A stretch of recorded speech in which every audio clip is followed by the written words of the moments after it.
Assalamualaikum semuanya, perkenalkan saya Jingga Beauty Alicia. Saya akan menunjukkan hasil dari praktikum fisika dasar kami dari kelompok 5. Selamat menikmati.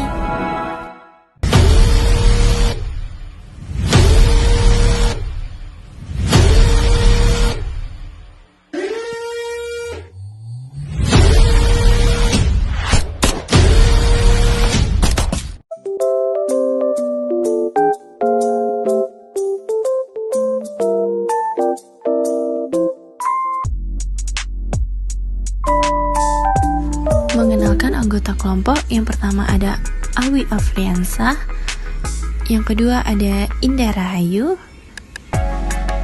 dan yang ketiga ada Cindy Aulia, dan yang keempat ada Jingga Beauty Alicia. Praktikum yang pertama adalah medan magnet yang diasistenkan dengan Kak Fatia. Tujuan praktikum ini yang pertama menunjukkan bahwa di sekitar arus listrik terdapat medan magnet. Yang kedua, menentukan komponen horizontal medan magnet bumi. Alat dan bahan yang digunakan ada kompas, sumber arus, busur derajat, mistar, dan papan rangkaian. Cara kerjanya yang pertama menyusun rangkaian seperti pada di gambar, letakkan kompas di bawah kawat. Tentunya arah kompas menunjukkan arah utara selatan. Mengatur kawat agar letaknya sejajar dengan jarum kompas. Kemudian menentukan arus I dan jarak R. Dan mengukur sudut penyimpangannya jarum kompas 0. Praktikum yang kedua adalah kisi difraksi yang berasistenkan Kak Reni. Tujuan praktikum ini yang pertama, mempelajari terjadinya garis-garis spektra cahaya karena peristiwa difraksi. Yang kedua, menentukan panjang gelombang sinar monokromatis dari peristiwa difraksi. Alat dan bahan yang digunakan yang pertama ada sumber cahaya, kisi difraksi, lensa cembung, dan layar. Cara kerjanya yang pertama, menyusun alat-alat dengan urutan sumber cahaya, lensa cembung, kisi difraksi, dan layar seperti pada di video. Kemudian menghidupkan lampu, mengamati letak spektrum cahaya yang tampak pada layar. Memilih sebuah warna pada layar yang akan ditentukan panjang gelombangnya. Kemudian menentukan besar sudut antara kisi dengan layar X dan layar dengan warna yang akan ditentukan panjang gelombangnya Y. Menggunakan hubungan tan Y per X. Menentukan panjang gelombang sinar tersebut. Praktikum yang ketiga adalah hukum 2 Newton yang diasistenkan oleh Kak Reni. Tujuan praktikum ini yang pertama memvertifikasi hukum 2 Newton dan memahami hukum 2 Newton. Alat dan bahan yang digunakan yang pertama rel udara, penggantung beban, penghalang cahaya, pewaktu cacah, kereta, beban 5 gram, beban 25 gram, dan 50 gram. Kemudian ada gerbang cahaya. Cara kerjanya untuk menentukan hubungan antara massa dengan percobaan dengan gaya tetap. Yang pertama menyalakan penium, jika belum agar diatur pewaktu. Kemudian tekan tombol change over untuk menyesuaikan lebar penghalang cahaya.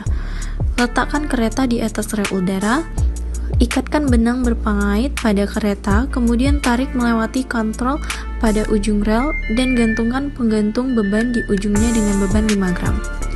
Kemudian menentukan jarak antara gerbang cahaya sehingga kereta melewati gerbang cahaya kedua sesaat sebelum beban menyentuh lantai.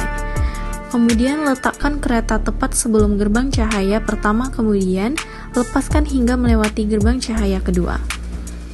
Dan baca waktu yang tertera pada pewaktu, kemudian tekan tombol change over untuk merubah data waktu terjadi kecepatannya. Kemudian ada pengukuran. Tujuan dari pengukuran yang pertama, dapat menggunakan alat ukur, yang kedua, dapat memahami ketelitian alat ukur. Alat dan bahannya yang pertama ada mistar, jangka sorong, mikrometer sekrup, gelas ukur, neraca, air, benda yang akan diukur seperti kelereng, kawat, balok, dan pipet tetes.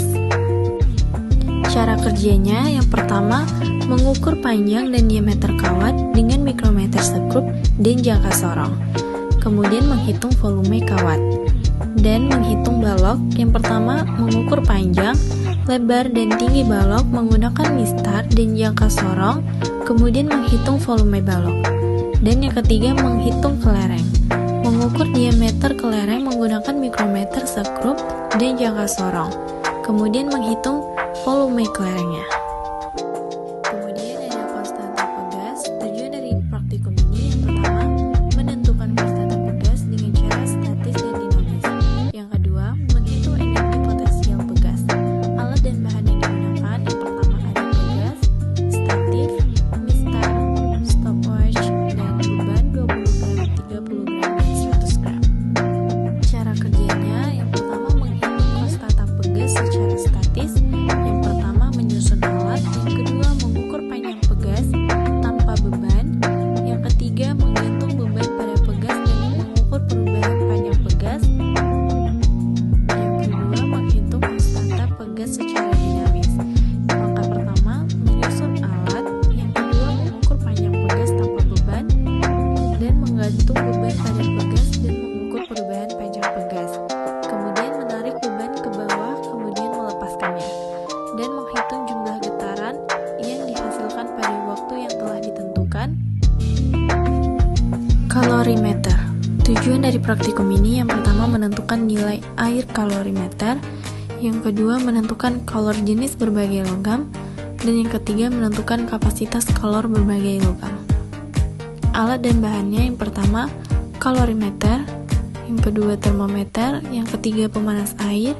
Yang keempat, logam kubus. Dan yang kelima, neraca Ohaus. Dan yang keenam, penjepit. Cara kerja untuk menentukan nilai air kalorimeter. Yang pertama, mendidihkan air dalam pemanas air. Yang kedua, mengukur temperatur kalorimeter kosong dengan termometer. Dan yang ketiga, mengukur temperatur air dingin. Kemudian menentukan kalor jenis logam. Yang pertama, menimbang masing-masing logam, lalu memanaskan air dingin. Kemudian setelah air mendidih, memasukkan logam pada air yang mendidih dan mencatat temperatur logam tersebut. Kemudian memasukkan segera logam tadi ke dalam kalorimeter yang berisi air dingin dan telah dipanaskan termometer. Lalu mengaduk terus dan setiap 3 menit mencatat hasil dari sebagiannya. Kemudian menghitung kalor jenis dan kapasitas kalor logam tersebut. Frekuensi resonansi tabung. Tujuan dari praktikum ini yang pertama, menentukan frekuensi resonansi untuk berbagai panjang tabung. Yang kedua, memeriksa hubungan antara frekuensi resonansi dan panjang tabung. Dan yang ketiga, menentukan deret harmonik frekuensi resonansi tabung tertutup dan tabung terbuka. Alat dan bahannya yang pertama ada alat tabung resonansi. Yang kedua, pembangkit frekuensi audio. Yang ketiga, mikrofon cadangan. Dan yang keempat, osiloskop. Rangkaian seri dan paralel. Tujuan dari praktikum ini adalah untuk mengetahui bagaimana arus listrik mengalir dalam suatu rangkaian tertutup yang tidak bercabang maupun yang bercabang. Alat dan bahannya yang pertama ada papan rangkaian percobaan, yang kedua resistor, yang ketiga kabel penghubung, yang keempat power supply, dan yang kelima multimeter.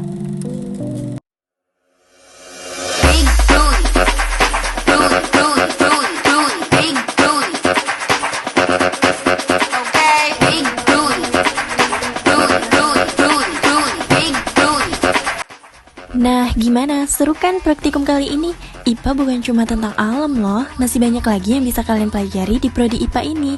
Yuk, tunggu apa lagi? Gabung di Fakultas Keguruan dan Ilmu Pendidikan Prodi IPA, Muhammadiyah, Riau. IPA selalu di hati.